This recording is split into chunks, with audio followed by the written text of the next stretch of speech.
법성계 두 번째 시간입니다. 지난 시간에는 법성계를 쓴 의상스님에 대해서 간단하게 알아보는 시간을 가졌고, 오늘부터는 이제 법성계 내용에 들어가는데, 법성계가 이제 정식 명칭이 화엄 일성법계다 하는 게 정식 명칭입니다. 그래서 여러분들 뭐 잘 아시겠지만은 법계도 그림에 이제 글자 210자의 글자를 써가지고 화엄의 도리를 이제 압축해서 나타낸 게 화엄 일성 법계도인데, 그거는 또 그림 자체가 더 많은 의미를 가지고 있기 때문에, 근데 지금 우리가 뭐 본문할 때 그림을 보면서 할 수가 없으니까 법계도에 대한 거는 통째로 그냥 생략을 하고, 저도 잘 모릅니다. 워낙 화엄 사상이 어려워가지고. 사실은 법성계는 웬만하면 안 하려고 그랬는데요, 자잘한 뭐 이런 것들을 다 하다 보니까 할 게 없어요 이제. 그래서 어쩔 수 없이 법성계를 해야 되겠다. 어쨌든 법계도 부분은 뭐 보면서 해야 되는데, 법문이라는 형식상 그거는 불가능해가지고 법계도에 관련된 내용도 많지만 그 부분은 다른 기회에 하는 걸로 하고 생략하고 본문으로 바로 들어가겠습니다. 법성계가 몇 페이지일까요? 400페이지. 자, 이게 210자 법성계입니다. 요것도 이제 법성계를 의상스님께서 만드시고, 목차도 또 당신이 다 만들었어요. 그것만 해도 또 내용이 많은데, 그건 역시 우리가 다 못하니까, 큰 덩어리만 나누어서 이야기하도록 하겠습니다. 우리가 이제 법성계 보면 제일 시작을 법성원형 무이상 제법부동 본래적 무명무상 제일체 정지소지 비여경 이렇게 시작합니다. 요 네 구절이 이게 이제 정분이라고 해가지고 깨달음 그 자체를 나타낸 것이다. 그러니까 불교에서 깨달음이 뭐냐? 도대체 뭐 불교 수행을 해서 깨달음을 얻는다, 깨달음을 정득한다, 이런 표현을 쓰는데 도대체 깨달음이 뭐예요? 라고 물어보면 우리 짧은 수행 경험과 지식으로는 이야기해봐야 깨달음의 도리를 우리가 설명 못합니다. 그럴 때 법성계요 앞에 네 구절이 깨달음의 내용이다, 그렇게 이야기하시면 됩니다. 그럼 이게 무슨 뜻인데 물어보면, 그건 네가 공부를 해봐라, 나도 잘 모르겠다, 그렇게 이야기하시면 됩니다. 어쨌든 요 앞에 네 구절이 깨달음 자체에 대해서 이야기하고 있는 겁니다. 그리고 나서 그 다음에는 이제 뭐 연기의 도리에 대해서 이야기하고 이렇게 쭉쭉 파트별로 나갑니다. 그래서 이제 오늘은 깨달음의 내용에 대해서 제가 설명을 할 수는 없죠. 왜냐하면 제가 아직 깨닫지 못했으니까 당연히 그렇게는 못하고, 비유를 들자면 이제 이런 거죠. 잔에 컵에 이렇게 딱 물이 담겨 있는데, 이 물이 뜨거운지 찬지를 알 수 있는 방법은 마셔보는 게 제일 확실하죠. 마셔보는 게 제일 확실합니다. 차가고 뜨거운 것은 스스로 알 수 있다, 마셔보면 알 수 있다. 이거는 조사의록에도 나옵니다. 깨달음의 경지는 그거는 네가 직접 체험을 해야 되는 거지 말로 설명한다고 되는 게 아니다, 이런 이야기할 때 차갑고 뜨거운 것은 직접 먹어봐야 한다, 마셔봐야 한다, 이런 말이 있습니다. 그런데 우리의 경험에 비춰볼 때 이거를 마시지 않고도 그냥 봐도 알 수 있는, 대충 미루어 짐작할 할 수는 있습니다. 예를 들어서 컵에 지금 물이 담겨져 있는데 김이 모락모락 난다. 그러면 지금 좀 물이 뜨거운 것보다 요즘 같은 날씨에 김이 날 정도면 물이 좀 뜨거운가 보다 라고 우리가 추측할 수 있죠. 그리고 차지 않은 건 확실하겠죠. 거의 확실하겠지. 그 다음에 컵에 옆에 막 물방울이 막 맺혀 있다. 그러면은 저 물이 많이 찬가 보다. 이렇게 우리가 경험을 통해서 어느 정도 추측할 수는 있습니다. 정확하게 하려면 어떻게 하면 되죠? 온도계를 넣어보면은 온도가 나오죠. 92도. 그럼 이 물은 뜨거운 물이네. 5도. 그럼 이 물이 아주 시원한 물이구나 라는 걸 우리가 온도계를 통해서 내가 직접 먹어보지 않아도 알 수가 있습니다. 그런데 그 시원한 물을 마셨을 때 그 시원한 느낌 그런 것들은 온도계를 본다고 해서 우리가 알 수 있는 게 아니죠. 그런 것들은 눈으로 보고 물방울이 맺혀 있으니까 시원하겠네 라고 우리가 그냥 추측할 수는 있어도 그 시원한 느낌, 그 마셨을 때 쾌감, 이런 것들, 오감을 동원해서 느끼는 이런 것들을 우리가 피부로는 알 수 없습니다. 부분적으로만 알 수 있죠. 깨달음도 마찬가지입니다. 우리가 깨달은 경계는 깨달아 봐야지 압니다. 그렇다고 해서 마치 물을 보고 저 물이 차가운지 뜨거운지 우리가 보고도 대략은 알 수 있듯이 깨닫지 못하더라도 말로 한계가 분명하지만 말로 깨달음에 대해서 설명하는 게 한계는 있지만 불가능한 건 아니다. 마치 온도계를 보고 물이 차갑고 뜨겁구나를 우리가 미루어 짐작할 수 있듯이 말을 통해서 깨달음의 경계를 어느 정도 미루어 짐작할 수는 있다. 우리가 하는 거는 그 정도죠. 그게 깨달음이 아니고 그 정도입니다. 그래서 우리가 깨달음이라고 하는 것은 직접 내가 수행을 해서 깨달아야지 그를 통해서 깨달음이 이런 거다 지식으로 배우는 게 무슨 의미가 있나? 전혀 의미가 없는 건 아닙니다. 아예 모르는 것보다 요런 것인가 보다 라고 하는 미루어 짐작하고 느끼고 추측하는 이런 정도가 우리가 수행하는데 도움이 됩니다.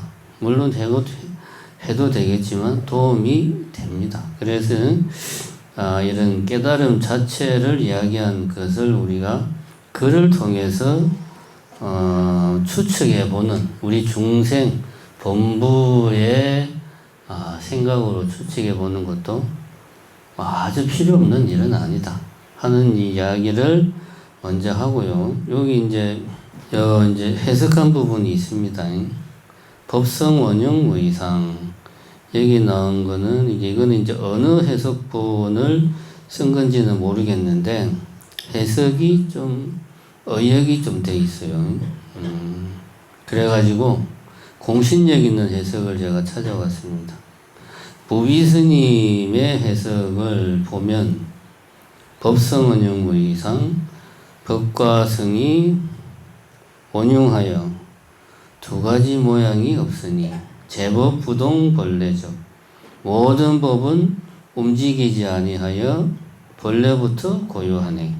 무명무상 절일체 이름도 없고 모양도 없어 일체를 여의었으니 정지 소지 비여경 깨달은 이의 지혜라야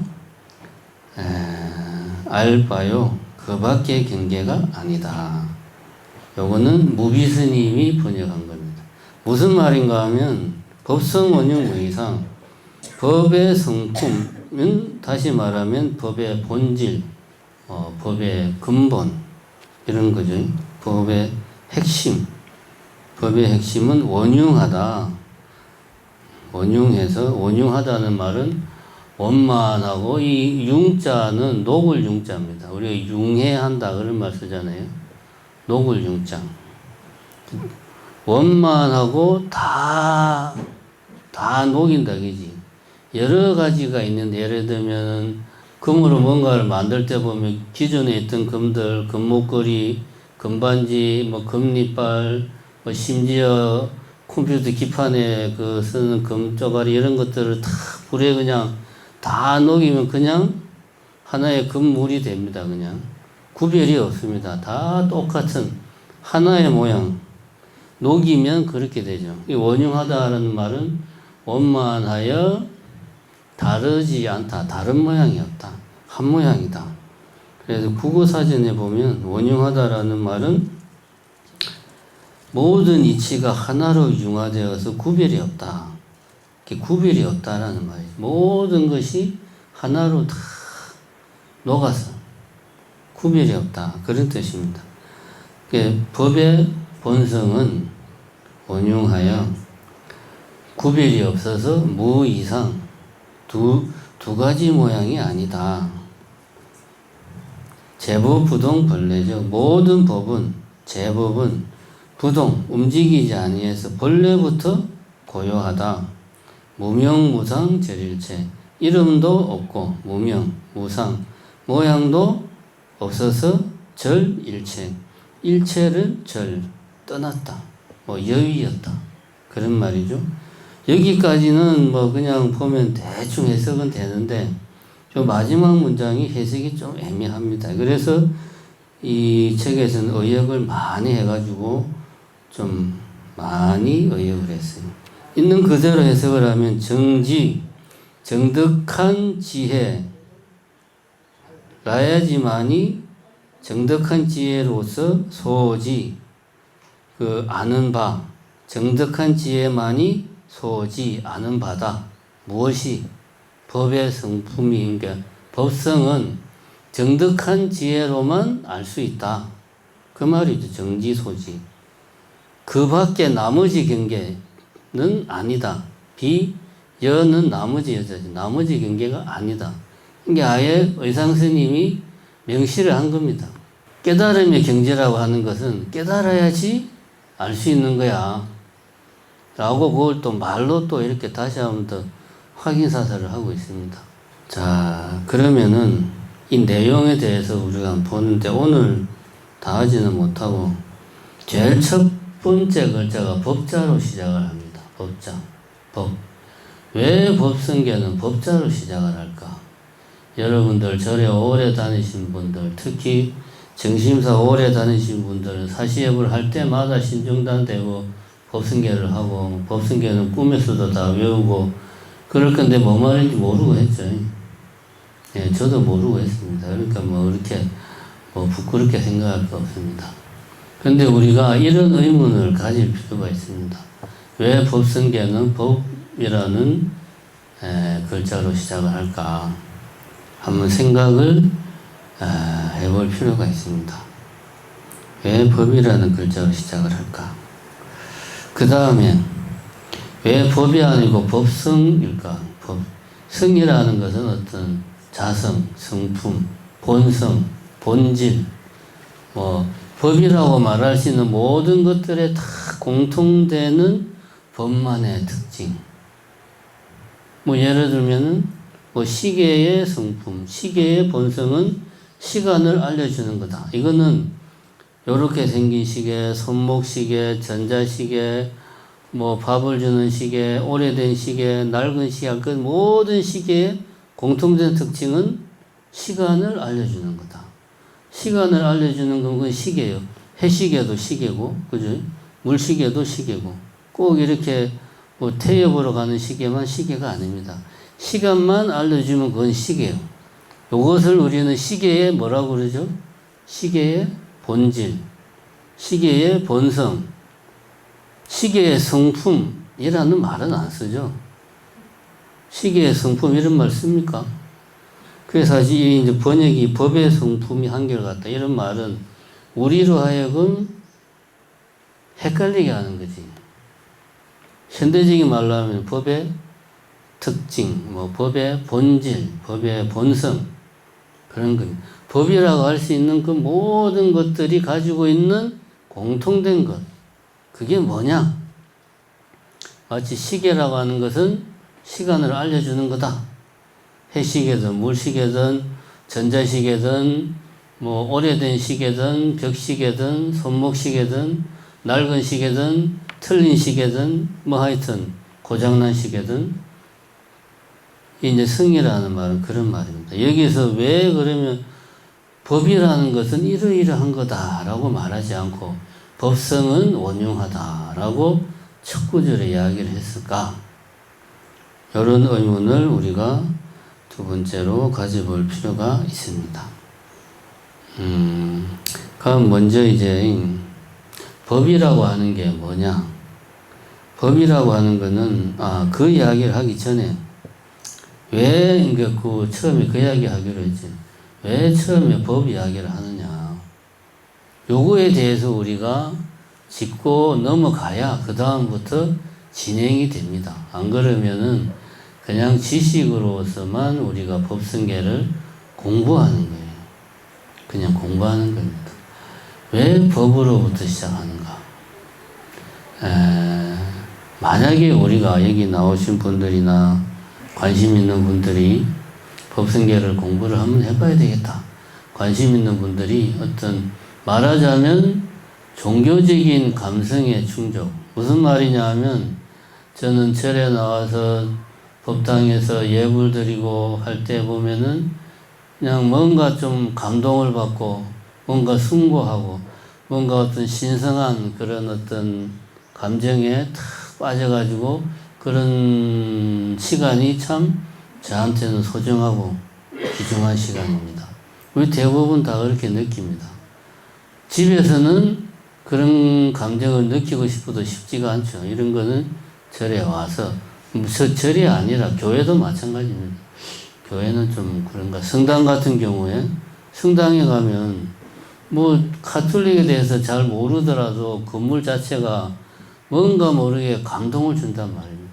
내가 뭐, 가톨릭을 안 믿어도, 거기다가 이제 성가, 막 가톨릭, 그 미사까지 하면은 더 멋있죠.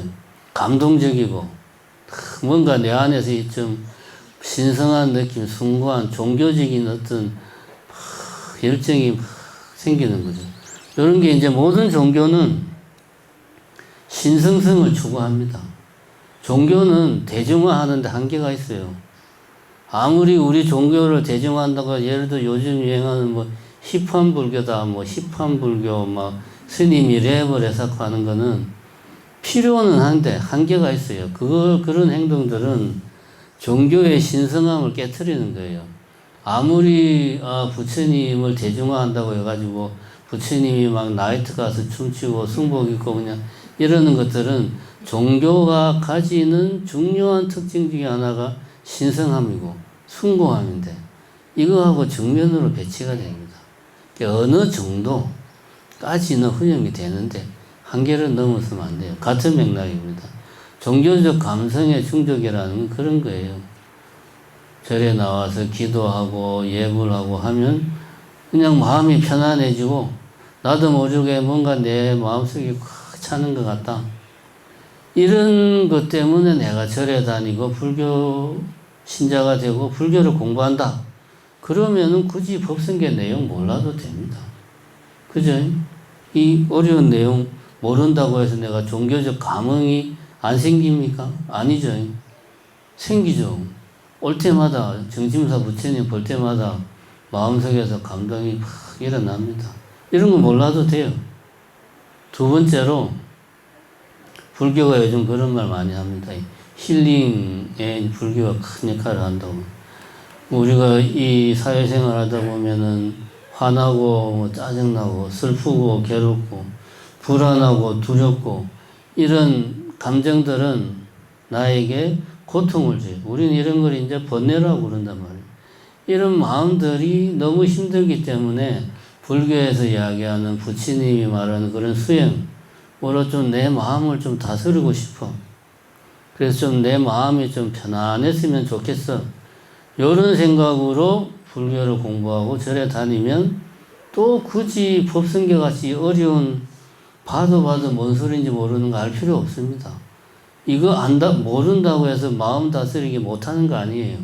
할 수 있습니다. 또 실제로 이거 뭐 모르는 상태에서도 잘 하고 있고 몰라도 됩니다. 그런데 왜 우리가 이걸 공부를 하냐? 자, 서양 철학은 보면 뭐 플라톤이다, 뭐 아리스토텔레스다 이런 사람들은 그때가 이제 시대가 부처님 시대랑 비슷한 시대였어요. 고대. 그때 보면 이 사람들은 말하자면 할 일이 없는 귀족들이었어요. 노예들이 먹여주고 입혀주고 재워주고 모든 일들은 노예들이 다 하니까 이 친구들은 하루 종일 할 일이 없으니까 아, 세상이 어떻게 생겼을까? 이 세상은 무엇으로 이루어졌을까? 이런 인간이라면 누구나 가진 어떤 호기심을 채울 수 있는 시간이 있었어요. 그래가지고 뭐 모든 이 세상의 모든 것은 뭐 원자로 이루어져 있다. 아니면은 뭐 네 가지로 이루어져 있다. 아니면은 뭐 이데아라고 하는 것이 있어가지고 모든 것은 이데아로부터 다 나왔다. 뭐 이렇게 막 이야기합니다. 이거는 결국은 호기심의 충족이죠. 그래서 우리가 철학이라는 말도 영어로 이제 필로소피인데 이게 이제 다른 게 아닙니다. 지식을 사랑한다라는 뜻이. 아는 행위 자체, 호기심을 풀고 아 저게 뭐지 알아나가는 과정 자체가 호기심을 충족시켜 주니까 즐거운 거죠. 이렇게 해서 시작을 했어요. 그래서 이 세상이 어떻게 생겼나, 무엇으로 이루어졌나, 봄, 여름, 가을은 왜 있는 것일까, 뭐 이런 것들에 대한 궁금증을 풀어나가는 과정에서 많은 철학부터 학문들이 나왔어요. 근데 우리가 가만히 생각해 보면 인도 사람들은 역시 마찬가지로 인도 사람들도 비슷한 맥락이었어요. 이 세상이 어떻게 만들어졌나? 부처님 그 당시나 그 전에 인도 사람들도 그게 궁금한 거예요. 그래서 그때 이제 주류의 사상이 그거였지. 브라만이라고 하는 절대적이고 가장 근본적인 존재가 이 세상을, 거기에서부터 이 세상이 다 펼쳐졌다. 뭐 이제 그렇게 이야기를 합니다. 그런데 제가 이 이야기를 하는 이유가 뭐냐? 법이라고 하는 것은 쉽게 말하면 그냥 우리가 의미를 가지는 단어, 그게 법입니다. 다른 거 아닙니다. 이렇게. 요걸 조금 어렵게 이야기하면 개념. 쉽게 말하면은 국어 사전에 나와 있는 그 수십만 개의 단어가 있단 말입니다. 그게 각각이 다 법이에요. 우리나라 국어 사전에는 한 51만 개 정도의 단어가 있다고 그래요. 우리나라 국어 사전. 영국 옥스포드 사전에는 60만 개 정도의 단어가 있다고 그래요. 60만 개의 법이 있는 거죠. 그 다음에 미국의 그 온라인으로 계속 업데이트 되는 사전에는 이 사전은 3개월마다 내용을 업데이트를 하는데 110만 개의 단어가 있답니다. 계속 단어가 새로 생기는 거예요. 말하자면 우리가 이름을 붙일 수 있는 것은 다 법이에요. 이름을 붙이는 대상이 아니고 이름 그것. 카메라, 시계, 핸드폰, 편지봉투, 책 이런 게 다 법입니다. 우리가 헷갈리면 안 되는 게 카메라라고 부르는 그 무엇이 아니고 카메라라는 이름이 법이에요. 이 말을 잘 들어보면 이 말에는 문제가 있어요. 카메라라고 부르는 그 무엇을 우리는 말로 표현할 수가 없어요. 그래서 말로 표현 못하니까 어떻게 하냐? 말로 표현 못하는 것을 말로 표현할 때는 그 무엇, 지시대명사라고 그러지? 라고 쓰자라고 사람들이 그렇게 약속을 했어. 그래서 우리가 흔히 그런 말 많이 하죠. 특히 전라도 사람들은 참 뭐가 좀 거시기 하니까 멋이게 하니까 좀 거시기 좀 하자. 뭐. 이거 전라도 사람들만 이렇게 말하는 거 아니에요. 서울 사람들은 툭하면 참 내가 보기엔 좀 저기 한데 저기 하지 말고 그냥 그렇게 하지. 이렇게 말하면은 제3자는 이 말 무슨 말인지 모르는데 당사자는 다 알아들어요. 저기 하지 말고 거기 하지 그러면 지금 뭔 말이야. 그래도 두 사람 간에는 통해 맥락상으로. 이게 뭘 의미하는가 하면 우리가 보고 듣고 만지고 느끼는 모든 것은 이름을 부여할 수 있어요. 단어로 표현할, 글로 표현할 수가 있어요. 할 수 없는 것은 우리는 정 안 되면 그냥 그 무엇 이라는 식으로 해서라도 어쨌든 이름으로 표현할 수가 있어요. 단어로. 그게 법입니다. 거기에 의미가 있으면 의미 있는 거고 의미가 없으면 의미 없는 거고 의미가 심오한 게 많은 의미가 담길 수도 있고 의미가 아주 단순한 게 담길 수도 있고 그런 게 법입니다. 좀 어렵게 말하면 개념. 그게 법이에요. 그러면은 왜 깨달음을 이야기하는데 처음에 법을 이야기하느냐. 결국 법이라고 하는 것은 우리가 생각하기에 이 세상 모든 것, 삼라만상 이게 법인데 왜 깨달음을 이야기하는데 법부터 시작을 할까?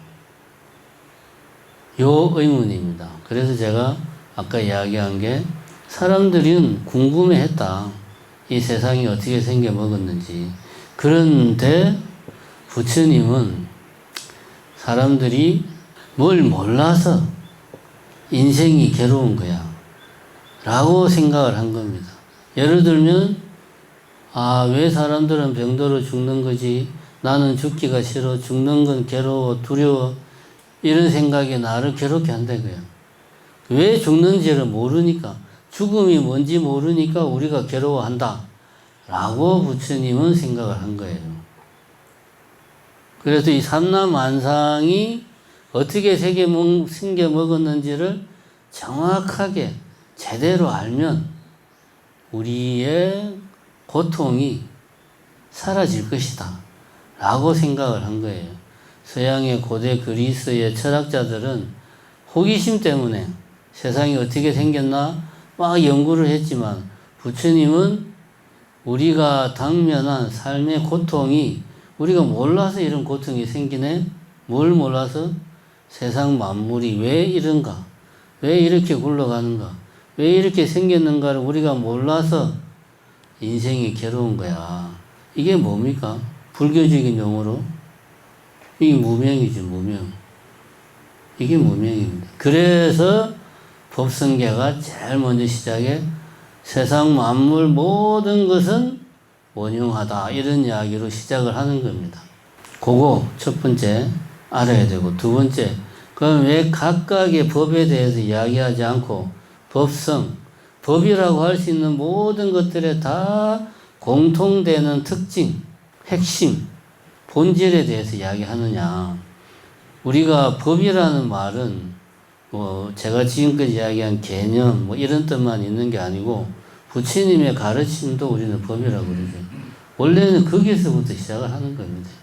불법성 할 때, 불법성 삼보할 때 이때 법은 단어, 개념, 이 존재하는 모든 것이 아니고 뭡니까? 부처님의 가르침이죠. 부처님의 가르침이 법이에요. 부처님의 가르침은 사람한테만 통용되고 사람 아닌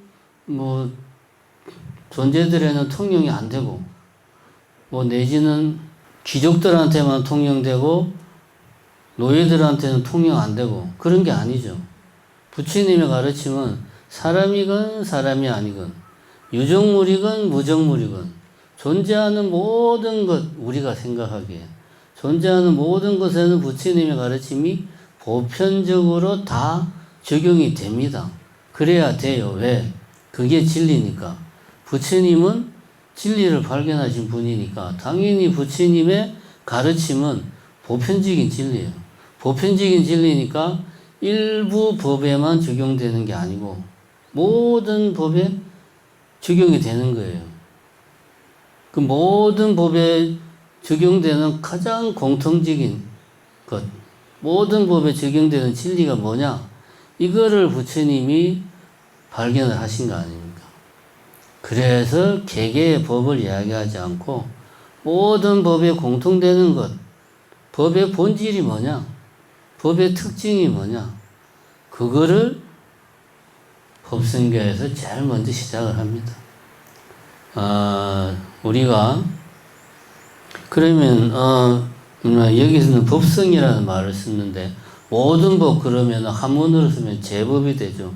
제법 뭡니까? 제법 무아, 재행 무상, 일체 계고. 요게 이제 삼법이잖아요. 여기 하나 더 더하면 열반 적정. 요 네 개가 이제 사법인. 이게 이제 부처님의 가르침의 핵심이다. 이런 말을 합니다. 이것도 자세히 보면 모든 법은 일체나 모든 법이나 같은 말이죠. 일체는 모든 것이니까. 그러니까 내가 지금 말하는 이 내용은 일부 법에만 적용되는 게 아니고 모든 존재하는 모든 것, 우리가 생각하기에 우리가 존재라는 말을 쓰기는 하지만 그 말의 의미를 우리는 지금까지는 착각하고 있으니까 우리가 생각하기에 어쨌든 존재하는 모든 것, 그것에 다 적용되는 거야. 그래서 삼법인을 이야기할 때 일체계고라고 하지, 일부에 대해서만 인생은 괴로운 거야 라고 부처님은 말씀 안 했어요. 우리 중생들의 삶은 괴로운 거야, 무정무들의 삶은 괴로운 게 아니야, 이런 말 안 했어요.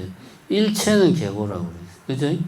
그 다음에 법은 모든 법이 무아라고 했지, 그냥 법은 무아라고 안 그래. 모든 법이 무아니까 이 말은 무아라고 하는 것은, 나라고 할 만한 것이 없다는 것은 진리라는 거지.